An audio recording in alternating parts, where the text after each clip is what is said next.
Hello everybody, Martin here, back with round 5 of this Legacy League, playing Storm. Played this a couple of days ago, and so this is a replay of that. So I wasn't able to actually make commentary while I was recording it. So we lost the die roll, and we get this hand in the dark, which I think I kept. It's a little bit speculative. We really want a cantrip or a business spell. But the Pass in Flames is like a business of sorts, and the ability is nice. So if we draw into a cantrip or business, we're getting closer to winning. And so what are we up against? Uh-oh.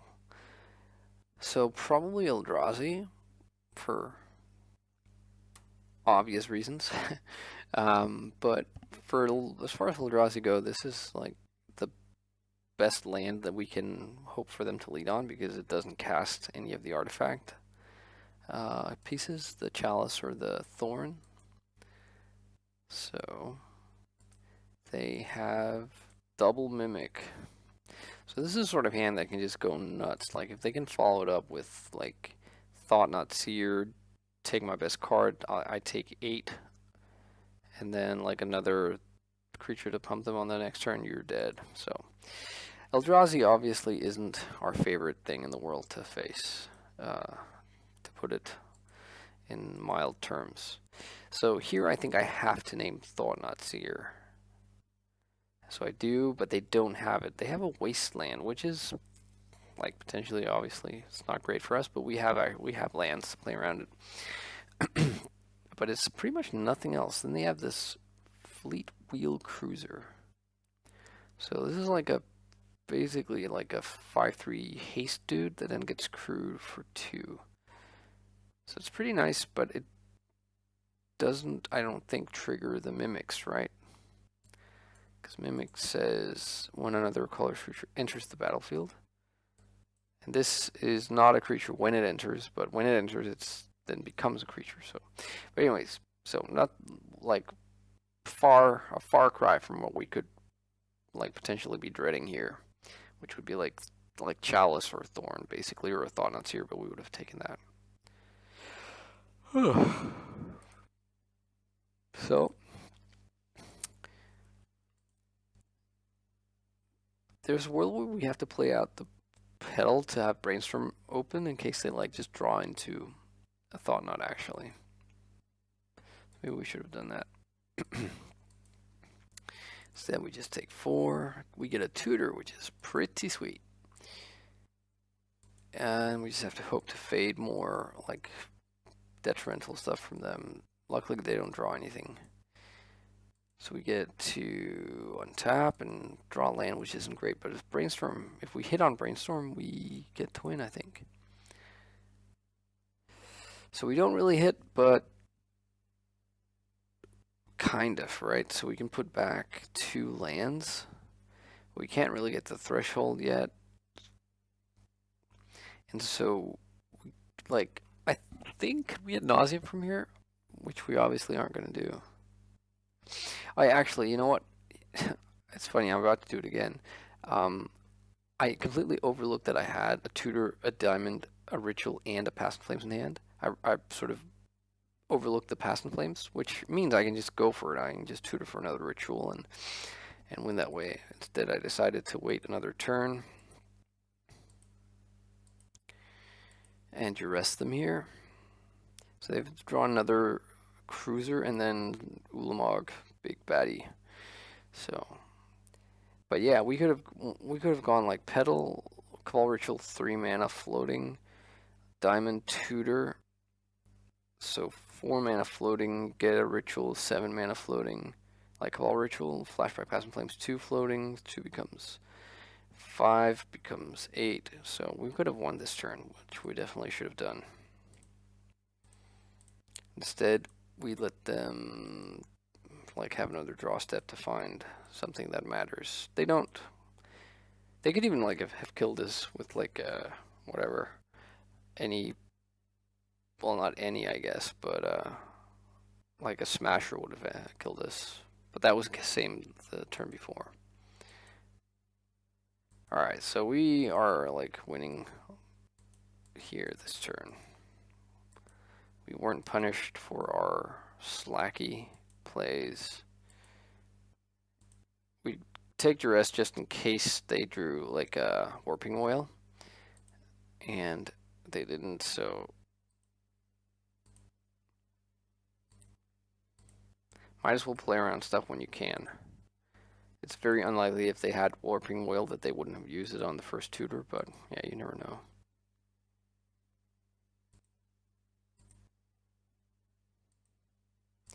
So that's pretty sweet. We get to win. It's not often you win against Eldrazi. So I'll be back for game number 2. Alright, so for game number 2, sideboard-wise, we bring in 3 Hercules Recall, 1 Chain of Vapor, and 1 Empty the Warrens, and we board out a couple of discard spells and like a Preordain. Maybe, I can't remember if I boarded out one of the Passion Flames.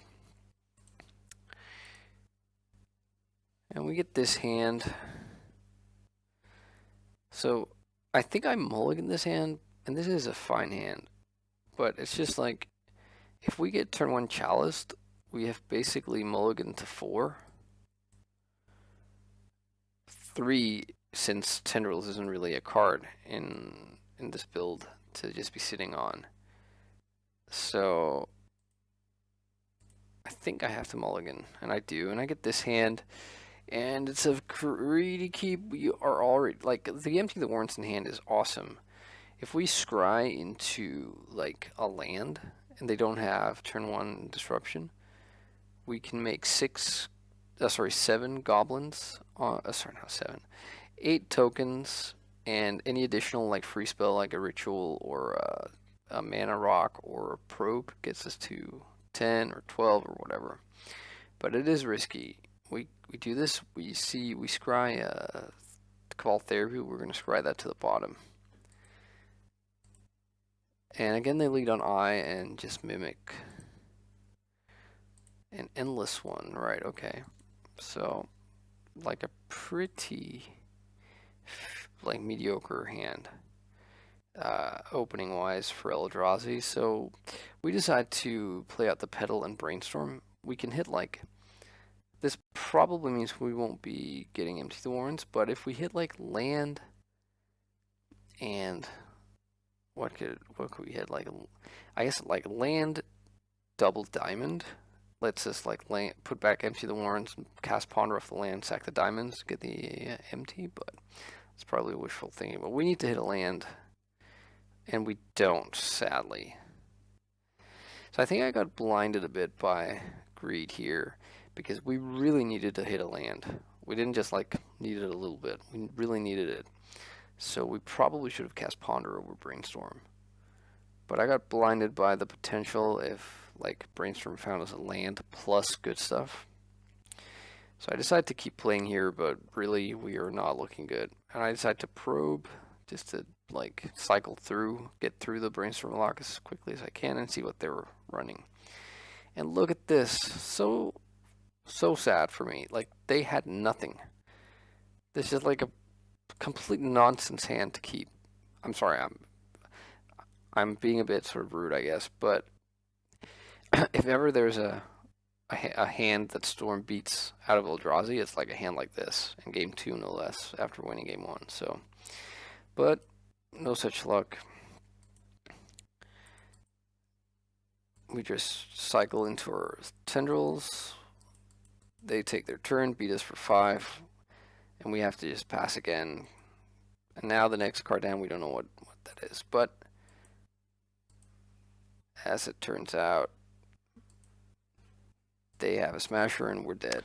Alright, so frustratingly lost that game 2, and for game 3, like, I always toggle a bit with my sideboard on the play versus on the draw against Eldrazi, because, like, on the play, this card is significantly better than it is on the draw. Alright, so we get this hand, which Again, in retrospect, I probably should have thrown away. Because, like, this Cabal Ritual is like a million years from getting Threshold. And if we don't, like, if we break on the Brainstorm, yeah, it's bad. So, but semi-tilting, I decide to keep it. And I just play out the stuff here. They have their Ancient Tomb into Chalice. And I decide to brainstorm a response. If that petal is another land, like, it's a whole different story. As it is, we're kind of stuck between a rock and a hard place. Like, the only one drop we really care about right now is this Ponder, and I suppose the Chain of Vapor, but the thing is, we can't get to... We cannot get to ad nauseam mana. So, yeah. This brainstorm kind of seals our fate, I think. We put back ad nauseam and the ritual. That doesn't really matter, though. We'll draw both. I'll play out our artifact rocks just in case they draw into a second chalice. Luckily, they don't have,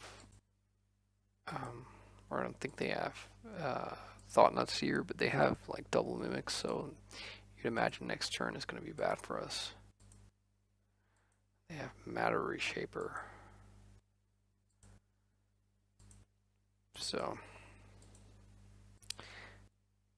we just have to take it here and draw our land, like the ad nauseam. We don't know what's coming next, but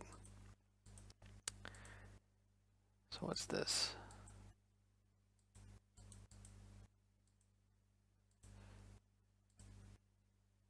Endless one for 4.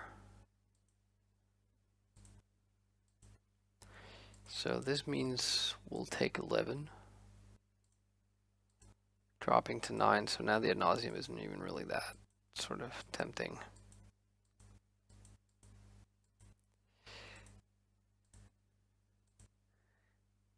And it also means that they have lethal on us next turn, so we have to really hope this next draw step is amazing. Sadly, though, they also have a Ratchet Bomb, so they can blow up our diamond. That would mean also blowing up their chalice, but I think it's a trade they're happy to make. In either case, I think we have no choice than to Hurgle's Recall the chalice now. And hope we draw something useful. They blow up the Ratchet Bomb, we lose our diamond. And we are 1 card in the graveyard short from achieving Threshold and being able to cast this ad nauseam, which would be off, you know, for 0, sorry, with 0 black mana floating, and no, it would be with 1 black mana floating actually, and but only 9 life, but still, it's something, right? But we are just agonizingly 1 mana / 1 card in the graveyard short. So we lost to Eldrazi. Let them crash in. Oh, actually, no, never mind. I forgot.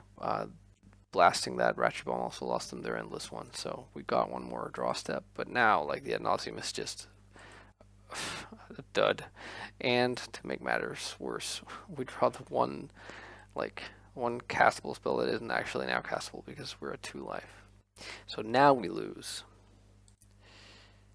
Yeah. So there you have it.